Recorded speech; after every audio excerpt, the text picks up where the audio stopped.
솔직히 우리 다 그렇게 생각하잖아요. 은퇴하면 이제 나도 좀 살아보자. 그동안 치이고 참아온 세월. 회사에, 가족에, 시간에 쫓기면서 30년 넘게 일만 했는데 이제 좀 내 인생 즐겨도 되지 않겠냐고. 그래서 퇴직금 받으면 뭐부터 할지 리스트 만들어 놓고 유럽 여행부터 가보자며 설레는 거죠. 남들처럼 파리 가고 로마 보고 산티아고 걷고 그렇게 꿈꿉니다. 근데 말이에요. 정말 그렇게 여행만 다닌 뒤에도 괜찮을까요? 오늘 얘기할 부분은요. 63세에 나란히 퇴직한 뒤 1억 조금 넘는 퇴직금 들고 유럽으로 떠났어요. 비행기표부터 유레일 패스, 에어비앤비까지 일일이 둘이 손잡고 준비했죠. 친구들한테도 이제 우리 좀 살아보려고 하며 웃고 떠났어요. 그렇게 몇 개월간 유럽을 돌아다녔고 그때는 정말 인생의 황금기처럼 느껴졌답니다. 그런데 7년이 지난 지금 그 부부는 서울 시내의 고시원에서 지내고 있어요. 하루 두 끼는 편의점 삼각김밥으로 때우고 병원 갈 돈이 없어 통증을 참고 지내는 날이 늘어났대요. 대체 무슨 일이 있었던 걸까요? 우리는 은퇴 후를 너무 낭만적으로만 그렸다. 많은 분들이 은퇴를 해방으로 받아들여요. 맞아요. 그동안 열심히 살았으니 이제 좀 쉬고 싶죠. 그런데 문제는 그 쉼이 너무 길고 계획 없이 이어진다는 데 있어요. 퇴직하고 한 12년 정도는 어떻게든 버텨요. 여행 다니고 맛집 가고 운동도 좀 하고. 그런데 그 이후요. 남은 2030년은요. 앞서 말한 그 부부도 마찬가지였어요. 여행을 마치고 돌아온 뒤 생각보다 빠르게 돈이 바닥을 보였죠. 좀 줄여가며 살면 되겠지 싶었지만 건강 문제는 생각보다 빨리 찾아왔고 노후 의료비는 상상 이상으로 컸어요. 아이들도 자기 삶에 바쁘다 보니 도움을 청하기도 어렵고 일자리를 구하려 해도 나이 제한에 계속 막혔죠. 사례 1 여행만이 답인 줄 알았다는 66세 김 선생님 이야기. 김 선생님은 고등학교 교사로 정년 퇴임하셨어요. 늘 다음을 위해 살아왔기에 은퇴 후 처음으로 자신을 위해 시간을 쓰고 싶으셨죠. 그동안 못 해본 일들을 해보자며 배낭여행부터 시작하셨어요. 문제는 3년이 지나도록 경제적 기반 없이 생활을 이어가셨다는 겁니다. 퇴직금은 줄어들고 자녀 결혼 비용으로 쓰인 예비 자금까지 소진된 뒤 김 선생님은 결국 은퇴자 커뮤니티의 무료 급식소를 찾게 됐습니다. 그분이 하신 말씀이 기억에 남아요. 여행은 좋았어요. 그런데 돌아와서 뭐 먹고 살지 그땐 생각 안 했네요. 사례 이 연금만 믿었다는 65세 박 여사님의 고백. 박 여사님은 공무원 출신이셨어요. 본인의 연금이 꽤 나오니 노후는 여유로울 줄 알았대요. 그래서 남편과 함께 1년간 동남아를 돌며 살아봤어요. 그런데 문제는 외화 사용으로 인해 자금 감각이 무뎌졌고 예상치 못한 환율 손실과 보험 해약 등으로 자산 손실이 발생했어요. 무엇보다도 남편이 여행 중 갑자기 심장 질환으로 쓰러지면서 수천만 원의 병원비가 들었고 결국엔 연금만으로 생활이 버거워졌습니다. 연금은 생각보다 작고 인생은 생각보다 길어요. 사례 3일짜리 하나쯤은 구할 줄 알았다는 64세의 이 사장님. 이 사장님은 자영업자였어요. 60세에 가게를 정리하고 부인과 함께 6개월간 유럽, 미국, 일본을 여행했어요. 돌아와서는 뭔가 또 해볼 수 있을 줄 알았대요. 근데 막상 일자리를 구하려니 세상은 이미 달라져 있더랍니다. 경력보다 나이만 본다니까요. 아무도 안 써줘요. 결국 이 사장님은 배달 일을 하다가 교통사고로 부상을 입었고 그 뒤로는 건강 문제로 제대로 일도 못하게 됐어요. 현재는 기초생활보장 심사를 기다리고 있는 상황입니다. 전문가 인사이트 은퇴 후 자산보다 중요한 건 리듬과 구조입니다. 한국은 OECD 국가 중에서도 노인 빈곤율이 가장 높은 나라 중 하나예요. 왜일까요? 단순히 돈이 없어서가 아니에요. 은퇴 이후 삶을 구조화하지 못했기 때문입니다. 직장이라는 사회적 구조에서 벗어나면 스스로 시간을 설계하고 생활비를 조절하며 건강을 관리하는 능력이 중요한데 우리는 이 훈련이 부족하거든요. 전문가들은 이렇게 말합니다. 은퇴는 끝이 아니라 두 번째 직업입니다. 즉, 은퇴 후에도 무엇을 하고 살지, 수입은 어떻게 만들지, 건강은 어떻게 유지할지에 대해 구체적인 계획이 있어야 한다는 거예요. 단순히 돈만 쌓아두는 게 아니라 매달 고정 수입이 들어오게 설계하고 무리 없는 생활 패턴을 유지하며 사회적 관계를 지속할 수 있도록 구조화해야 합니다. 현실적인 조언들 너무 늦기 전에.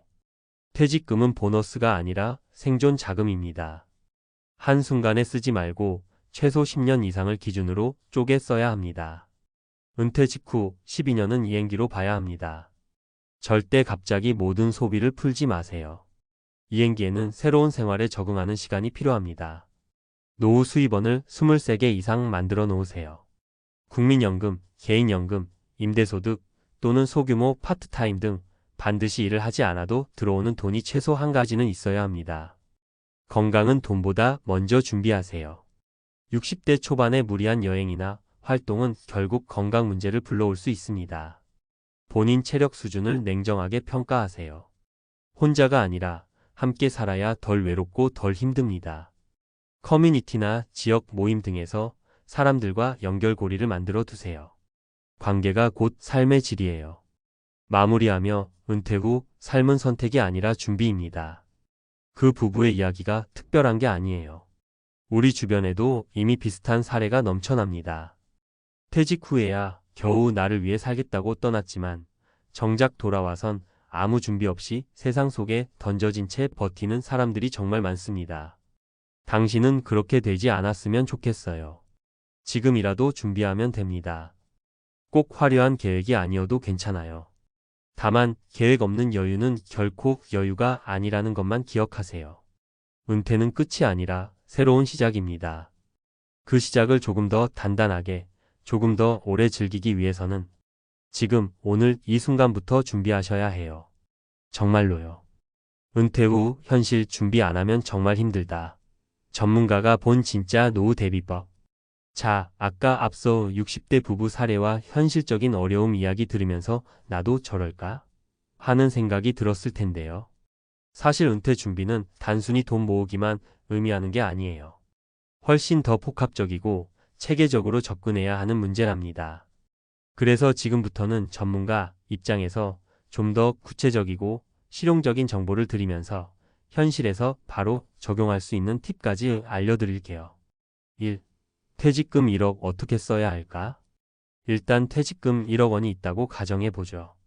이 돈을 그냥 한 번에 써버리면 안 된다는 건 앞서 이야기했지만 그렇다면 어떻게 나눠 써야 할까요? 전문가들이 추천하는 가장 기본 원칙은 연간 생활비, 비상금, 투자 자금으로 구분하는 겁니다.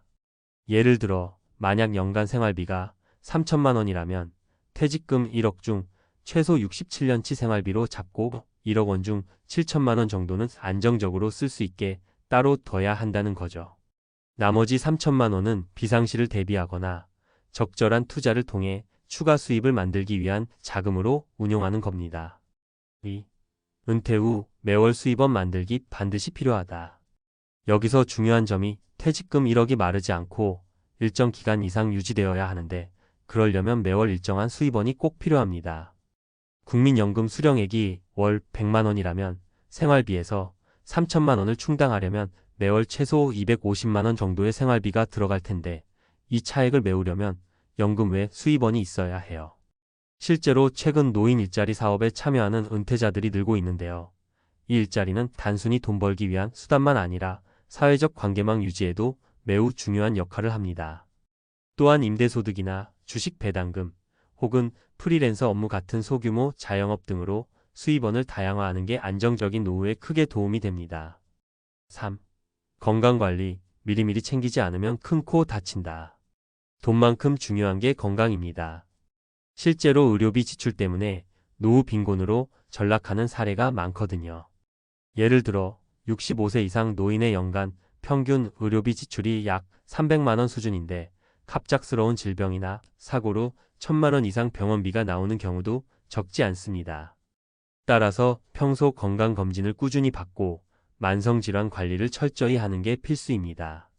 특히 무리한 여행이나 운동은 오히려 건강을 해칠 수 있으니 자신의 체력과 건강 상태를 정확히 진단한 후 계획을 세우는 게 중요해요. 4. 사회적 관계와 심리적 안정, 반드시 챙겨야 할 부분. 은퇴 후 사회적 고립은 정신 건강에 치명적입니다.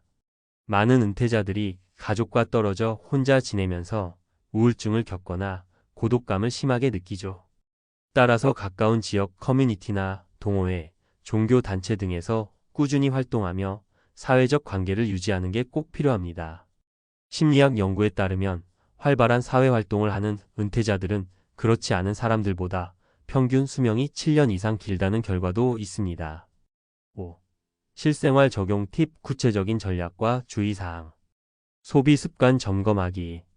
은퇴 전 지출 패턴과 은퇴 후 지출 패턴은 달라야 해요. 불필요한 소비는 과감히 줄이고 꼭 필요한 항목 위주로 예산을 재편성해야 합니다. 비상금은 최소 1년치 생활비 확보. 갑작스러운 병원비나 집 수리비 등 예상 못한 지출에 대비하려면 현금성 비상금을 1년치 생활비 정도 마련하는 게 안전합니다. 투자는 안전 자산 중심으로. 은퇴 후 공격적인 투자는 위험할 수 있어요. 주식이나 펀드 등 변동성이 큰 자산보다는 안정적인 채권이나 예적금, 월 배당형 상품 등을 추천합니다. 정기적으로 재무 상태 점검하기. 1년에 한 번 정도는 금융 전문가나 재무 상담가와 만나 자신의 자산 상태와 생활비, 건강 상태 등을 점검하고 계획을 수정하는 게 좋습니다. 은퇴 후 작은 일자리라도 구하기. 가능하다면 취미와 연결된 아르바이트나 자원봉사 활동을 병행하는 게 좋습니다.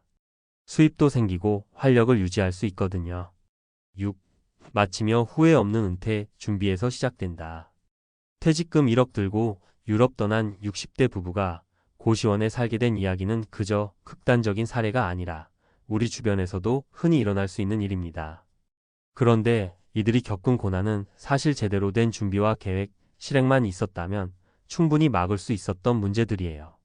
돈, 건강, 사회적 관계 모두 어느 한쪽이라도 소홀히 하면 그만큼 후회가 커지니까요. 지금 이 글을 읽는 여러분도 꼭 지금부터 하나씩 점검하고 준비해 나가세요. 당장 여행 계획을 세우는 것도 좋지만 그 전에 자신의 미래를 위한 탄탄한 밑그림부터 그리는 게 훨씬 더 중요합니다. 그리고 혹시 주변에 은퇴를 앞둔 부모님이나 친구가 있다면 오늘 이 내용을 꼭 공유해 주세요. 우리 모두 조금만 관심을 기울이면 더 따뜻하고 안전한 노후를 만들 수 있으니까요.